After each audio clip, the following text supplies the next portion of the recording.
As a parent, as a mother, आपके लिए easy था ये एक्सेप्ट करना कि आपके बच्चे में ऑटिज्म है? It was very much difficult क्योंकि अपने बच्चे को हर इंसान परफेक्ट देखना चाहता है। हमारा जो हेल्थ केयर सिस्टम है कैपेबल है इतना इन चीज़ों के अर्ली डायग्नोसिस के लिए? हमारे पास ऐसे इंस्टीट्यूशंस हैं बट वही है, अवेयरनेस बहुत कम है। ठीक है मैम, आपने इशू आइडेंटिफाई कर लिया, आपने डायग्नोस भी करा लिया, तो बच्चे की थेरेपी, उसकी मेडिसिन्स, उसका ट्रीटमेंट, इसका डिसीजन आपने कैसे लिया एक फैमिली के अंदर? सबसे पहले तो मदर और फादर की दोनों की कंसर्न बहुत इंपॉर्टेंट होती है, दोनों की एक्सेप्टेंस बहुत इंपॉर्टेंट होती है कि these are the things we need to work on these. Ma'am इस जर्नी में बेसिकली एक राइट थेरेपिस्ट ढूंढना और एक राइट सपोर्ट सिस्टम ढूंढना इजी था और आपने मे बी कैसे की? नहीं, बिल्कुल भी इजी नहीं है बिकॉज मनी माइंडेड पीपल्स हर तरफ बैठे हैं और इस बिजनेस में भी बहुत मनी माइंडेड पीपल हैं। ईज़ी होता है या मुश्किल होता है बच्चे का डायग्नोस कराना, थेरेपी, देन बच्चे की टेक केयर करना, फिर उसका स्कूल भी एक साथ? बिल्कुल भी ईज़ी नहीं होता है क्योंकि इमोशनली बहुत स्ट्रगल हो जाता है। फाइनेंसेस का तो चल ही रहा है,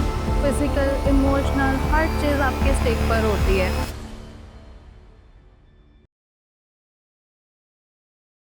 हेलो एंड वेलकम टू गीत के इनिशिएटिव वॉइस ऑफ केयर।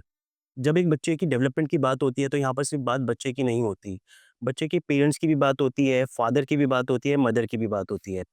तो आज हम एक माँ के नज़रिए से जानेंगे जिनका बच्चा ऑटिस्टिक है कि उनकी जर्नी कैसी रही। तो इस जर्नी में उन्होंने किन-किन इश्यूज़ का सामना करा, साथ में क्या-क्या मुश्किलें फेस करी और उनके सपोर्ट के लिए कोई था या नहीं था। Hello and welcome Kanika ji to voice of care. आप बेसिकली दिल्ली से ही हो हुँ। और आपके हस्बैंड दिल्ली से ही हैं? मैं हरियाणा करनाल से बिलॉन्ग हाँ, करती हूँ, पता।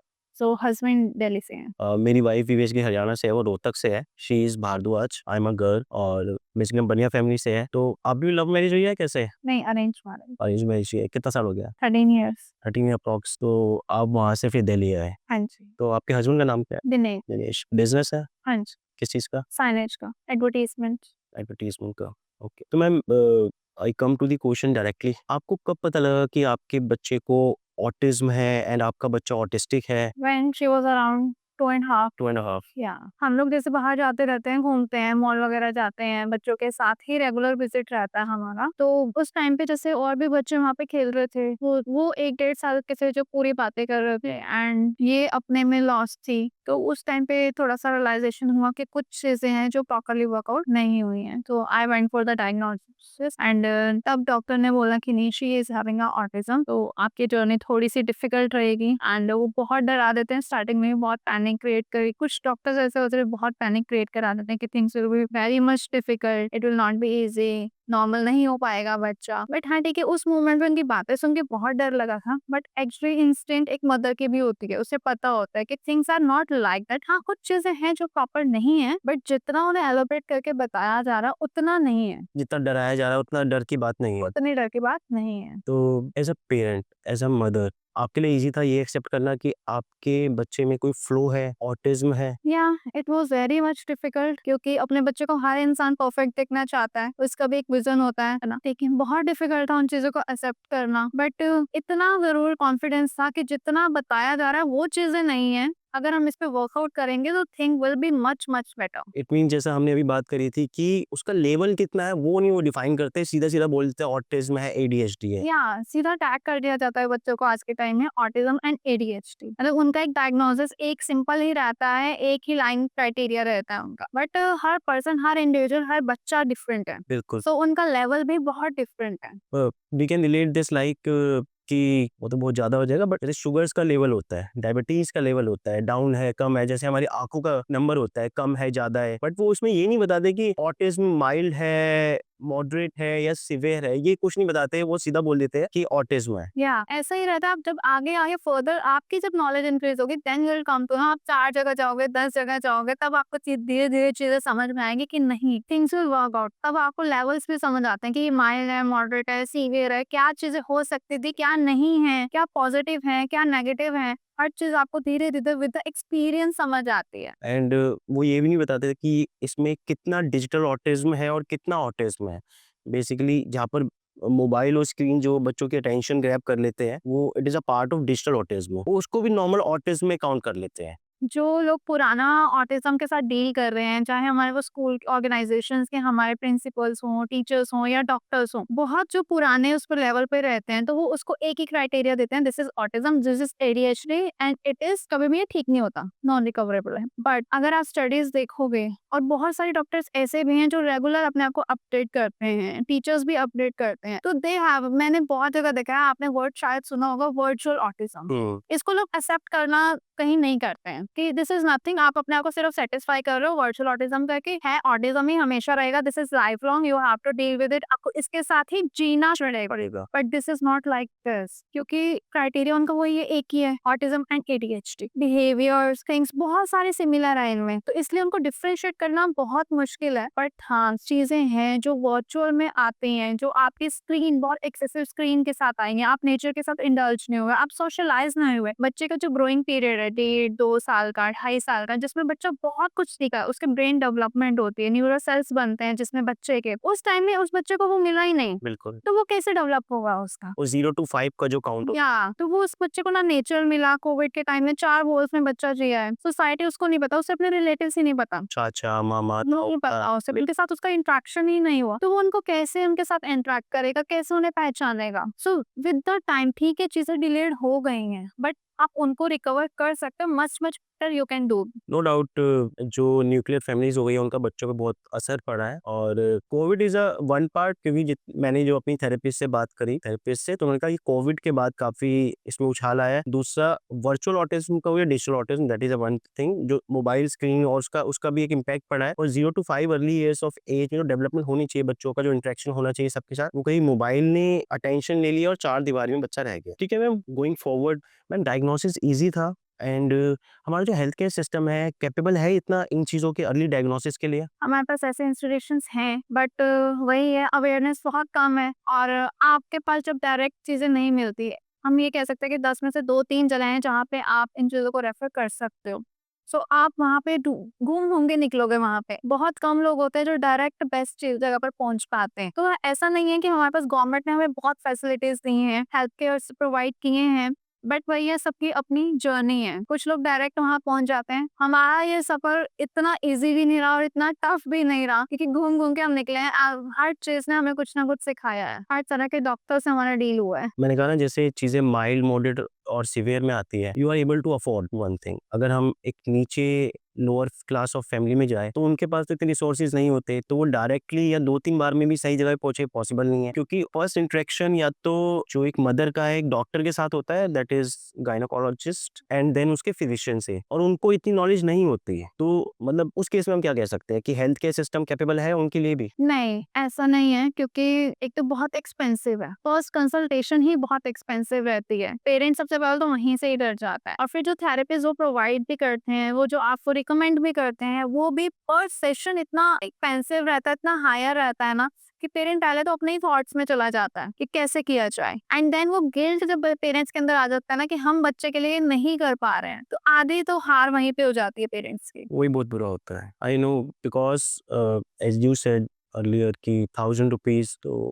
Automatically shoot up your budget, house budget 30,000 या फिर 25,000. Similar cases with me, it shoot up my budget around 20,000 and then other difficulties like schools and tuitions. Ma'am जैसे हमने चाइल्ड डेवलपमेंट इश्यूज की बात करी, तो हमारा हेल्थ केयर सिस्टम अफोर्डेबल है लाइक फॉर थेरेपीज, मेडिसिन और अदर ट्रीटमेंट्स? बहुत कॉस्टली है ये, हर पेरेंट की रीच में ये चीज़ नहीं है। ये एक डिज़ीज़ ऐसा है, मतलब जो वेल फैमिलीज़ हैं, वही अफ़ोर्ड कर सकती हैं और वो उनके बच्चे मैंने देखा भी बहुत जल्दी रिकवर किए हैं, बिकॉज़ वो रेगुलर उस पे वर्कआउट कर पाए हैं विदाउट सेकंड थॉट कि हमारा कैसे मैनेज होगा, हमारा घर कैसे मैनेज होगा, बच्चों के थेरेपिस्ट का कॉस्ट कैसे मैनेज होगा, हर चीज़। इवन कम्यूट करना। कम्यूट करना, इट ऑल्सो टेक। जैसे फॉर एग्जांपल मैं अपनी डॉटर को, मेरा ऑफिस ये है, मैं अपनी डॉटर को स्कूल छोड़ने जाता हूँ, लेने जाता हूँ because we both are working, है ना? एंड देन फिर उसको थेरेपी भी लेके जाता हूँ, फिर से छोड़ने जाता हूँ, तो काफ़ी मुश्किल हो जाता है मेरे लिए। और उसके साथ अपना घर मैनेज करना। घर मैनेज करना, ऑफिस मैनेज करना, देन अर्निंग, ये सब चीज़ें बहुत मुश्किल हो जाती है, तो आई अंडरस्टैंड दिस थिंग्स। तो अफोर्डेबिलिटी के रिगार्डिंग मैं वैसे ही आपसे पूछ रहा हूँ कि अफोर्डेबिलिटी के रिगार्डिंग आप क्या सोचते हो कि इस तरीके से हो सकता था या होना चाहिए था? गवर्नमेंट ने स्कीम्स प्रोवाइड की हैं, गवर्नमेंट ने ऐसे ऑर्गेनाइजेशंस भी बनाई हैं, बट जो हमारे प्राइवेट डॉक्टर्स हैं, उसको एक बिज़नेस ना बना के अगर उसको अफोर्डेबली उस पे वर्क किया जाए, they earn in that also. ऐसा नहीं है कि उसमें उनकी अर्निंग नहीं होगी, बट अगर आप बच्चे के कंसर्न से, पेरेंट के कंसर्न से अगर आप उस पे वर्कआउट करेंगे, तो ये बहुत पेरेंट्स के लिए वैल्यूएबल चीज़ हो जाएगी। और खासकर जो लोअर क्लास जो अफोर्ड नहीं कर सकते हैं, हाँ जी। एंड यू नो कि हमारे गवर्नमेंट इंस्टीट्यूशंस किस तरीके के हैं। अगर जो लोअर क्लास या मिडिल क्लास फैमिली अगर वहाँ पर जाती है, तो लाइक गवर्नमेंट स्कूल, वो उनको खुद पता है कि गवर्नमेंट स्कूल में इतनी अच्छी डेवलपमेंट नहीं होती बच्चे की, और प्राइवेट स्कूल्स भी इतने अनअफोर्डेबल रहेंगे तो हमारे लिए काफ़ी मुश्किल होगा। मुश्किल होगा। कुछ डॉक्टर्स ऐसे हैं, मुझे मिले हैं ऐसे डॉक्टर्स, हमारा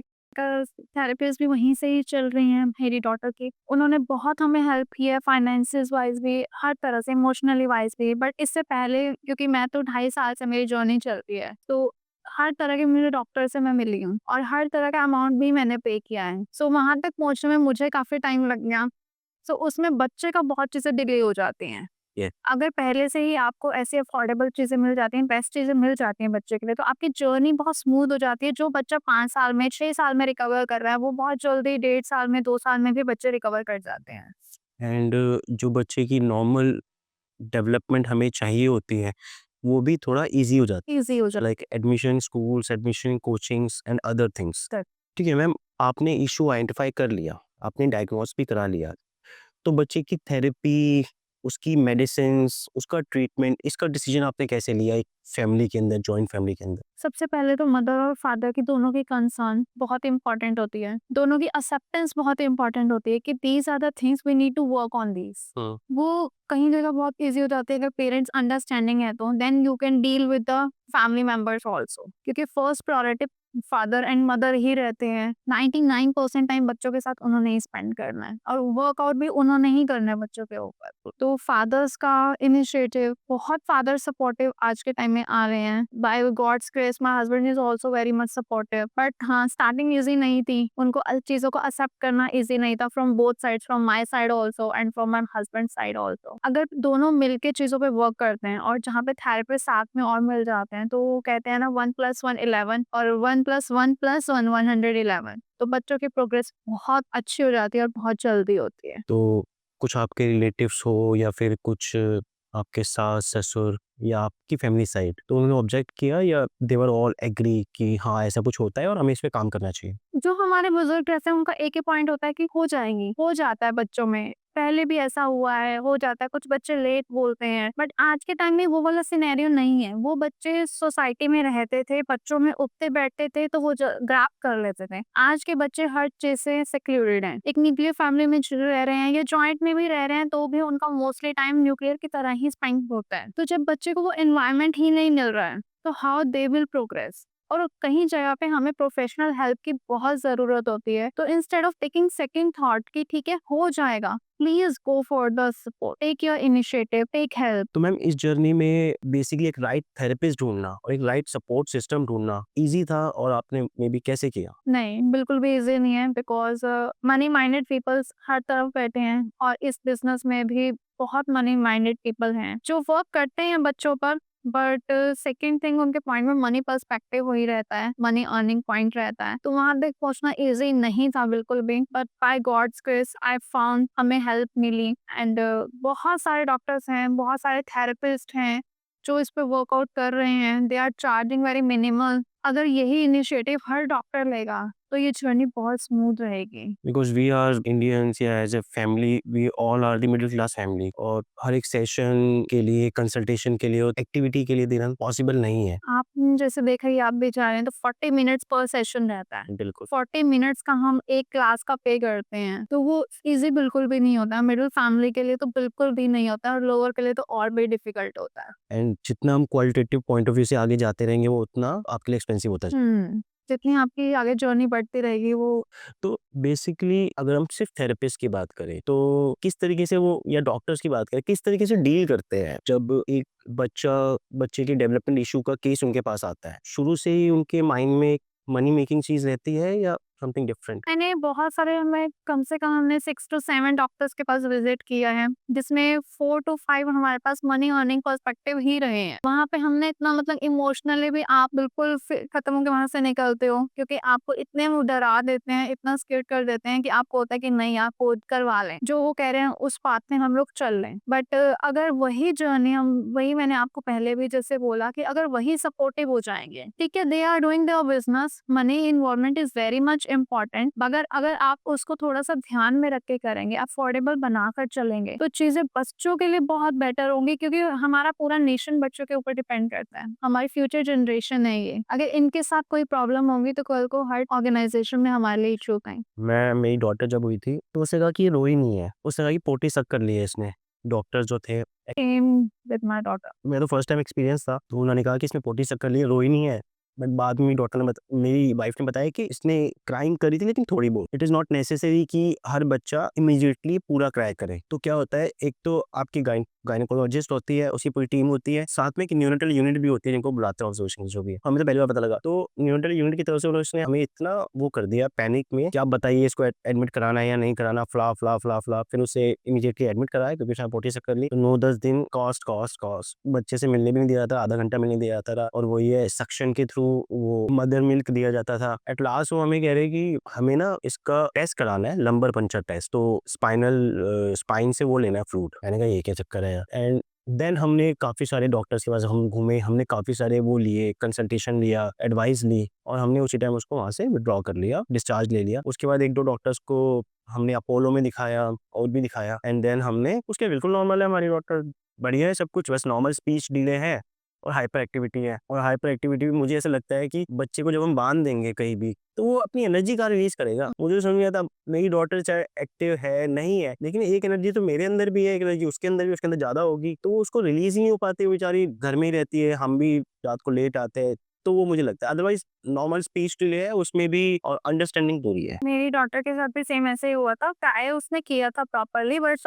उसने भी वही पोटी सक कर ली थी, तो जिसकी वजह से उसको भी ऑब्जर्वेशन में रखा गया था। एक दिन के लिए हमने रखवाया था, बट मेरे हस्बैंड ने फिर वो कर दिया था, क्योंकि एक तो डॉटर थी, तो उनको सेकंड पॉइंट उनका ये रहता है कि बेटी है इसलिए शायद ऐसे डील कर रहे हैं। कुछ पेरेंट्स कहते हैं जान के छोड़ जाते हैं, मतलब हमारे डॉक्टर का ये भी पॉइंट था क्योंकि डॉटर है। बट मेरे हस्बैंड बहुत इस चीज़ को लेके स्ट्रिक्ट थे। उन्होंने विदिन द 24 आवर से पहले ही उसको रिलीव करवा दिया था। हमने कहा हम अपना ट्रीटमेंट करवाएँगे, हम आपके पास इससे ज़्यादा नहीं रख सकते। इंजेक्शंस वगैरह उसको बहुत टाइम लगते रहे, ब्लड सैंपल्स लेते रहे, बहुत ज़्यादा चीज़ें कितने दिन तक रही इसके बाद वो? उसके बाद भी हमने होम नर्स को अपॉइंट कर दिया था, वो घर आती थी सुबह-शाम, इंजेक्शन लगता था उसे। अच्छा। फिर विदिन द 2-3 डेज़ उसके टेस्ट रहते थे। तो उसके बाद हमने जब देखा बच्चा इतना मतलब उसको तकलीफ हो रही है, इतने उसको इंजेक्शंस दिए जा रहे हैं, बार-बार ब्लड निकाला जा रहा है। तो मेरे हस्बैंड ने विदिन द 7 डेज़ 7 और 8 डेज़ को बंद करवा दिया था कि बस बहुत हो गया, हम अपने आप देखेंगे, सेम तो बंद करो। सेम वीक भी 9th 10th 11th होगा।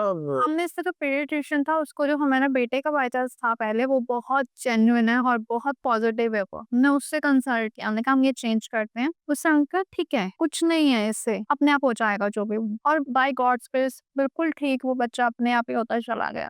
सी मतलब इस तरीके से ना, मतलब मैं ये नहीं कहूँगा कि आप जान के साथ खेल रहे हो, आप तो पता नहीं एक बच्चे की जान खेल रहे हो, 4-5 जान के साथ आप खेल रहे हो। पेरेंट्स भी है साथ में, उनके ग्रैंड पेरेंट्स भी है, कॉस्टली नर्स है ना, वो आएगी पर से वो चार्ज करेगी, जितनी बार वो विजिट विजिट करेगी। जितनी बार टेस्ट आएंगे उनका चार्ज अलग। अरे आना है तो सीधा बिज़नेस में आ जाओ, कर लो हमसे कॉम्पिटिशन।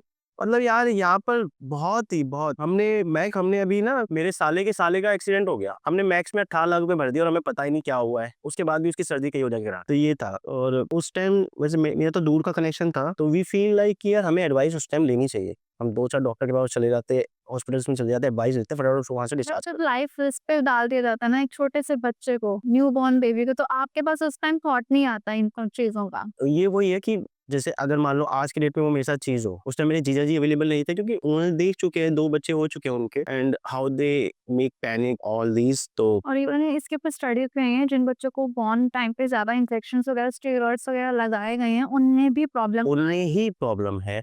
यही चीज़ मैं कह रहा था कि जैसे मैं और मेरी वाइफ़ बात करते हैं, तो वो ये नहीं कहते कि बाय बर्थ कि जो 9-10th का इसका जो टाइम पीरियड रहा ना, उसके दौरान जो चीज़ें रही, उसकी वजह से भी। भी तो है सब। हाँ, और आप देखोगे बच्चे को इतने से उसमें ट्यूब्स कह लो या इतने उसमें डाल देते हैं, बच्चा उसमें रखा रहता है, शीशे। प्रीमैच्योर बच्चों की बात अलग है। प्रीमैच्योर बच्चों को ज़्यादा लगे 7वें महीने में वो समझ में आता है। वो सब तो मैम ईज़ी होता है या मुश्किल होता है बच्चे का डायग्नोज़ कराना, थेरेपी, देन बच्चे की टेक केयर करना, फिर उसका स्कूल भी एक साथ? बिल्कुल भी ईज़ी नहीं होता है क्योंकि इमोशनली बहुत स्ट्रगल हो जाता है, फाइनेंसेस का तो चल ही रहा है।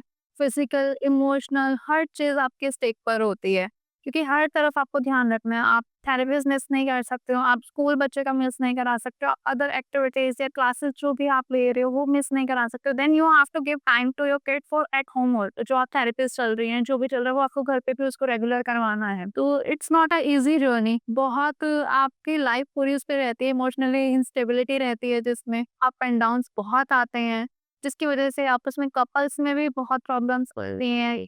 क्योंकि मदर फादर दोनों अपने-अपने तरह से फाइट करते हैं बच्चे के साथ। बट उसको जितना हम लोग भापे जोड़ने की तरह करेंगे, बच्चे के जो भी उसकी स्ट्रेंथ है, उस पे वर्कआउट और करेंगे, उसकी वीकनेस को उसकी स्ट्रेंथ में चेंज करेंगे और जिसमें उसको एन्जॉयमेंट फ़ील होती है, आप उसको जब वो दोगे, तो वो बच्चा बहुत अच्छा रिकवर करता है। Spend more and more time with the kids. So you are working also? I'm 24 hour working with my daughter as a shadow teacher, as a therapist. ठीक है, वो बच्चे के एस्पेक्ट में हो गया। वैसे वैसे यू आर आइस नहीं, मैं ट्यूशन्स लेती हूँ, ट्यूशन्स क्लास अच्छा ट्यूशडेज़ क्लासेस लेते हो? या बट स्कूल भी मैं इसके साथ ही जाती हूँ as a shadow teacher. Okay, मतलब what is this shadow teacher concept? I would not know. अच्छा शैडो टीचर का अपने जैसे बच्चे हाइपर एक्टिव होते हैं, यहाँ पर एनर्जेटिक होते हैं, तो उनके लिए स्कूल्स क्या प्रेफर करते हैं कि 1 to 1 1 teacher they require for all time. जितना भी टाइम बच्चा रहेगा तो उसके साथ एक पेरेंट्स को हायर करना पड़ता है जिसके लिए। तो कुछ पेरेंट्स उसको अफोर्ड कर पाते हैं, कुछ नहीं कर पाते हैं बिकॉज़ क्या है इसके स्कूल में भी कुछ बच्चे ऐसे आते हैं जिनके साथ हायर टीचर्स रहती हैं, स्पेशल एजुकेटर, शैडो टीचर जिनको हम बोलते हैं कि वो बच्चे के साथ कंप्लीटली रहती हैं एक्टिविटीज़ में, क्लास में, वो उनकी टेक केयर करती हैं, उनको वर्कआउट करवाती हैं। But with my daughter I am working like that. Okay, shadow teacher ये कांसेप्ट है। Then it also involves money also. या because you have to pay for as a teacher. बच्चे की फीस आप अलग पे कर रहे हो और एक टीचर का आप अलग से पे करोगे।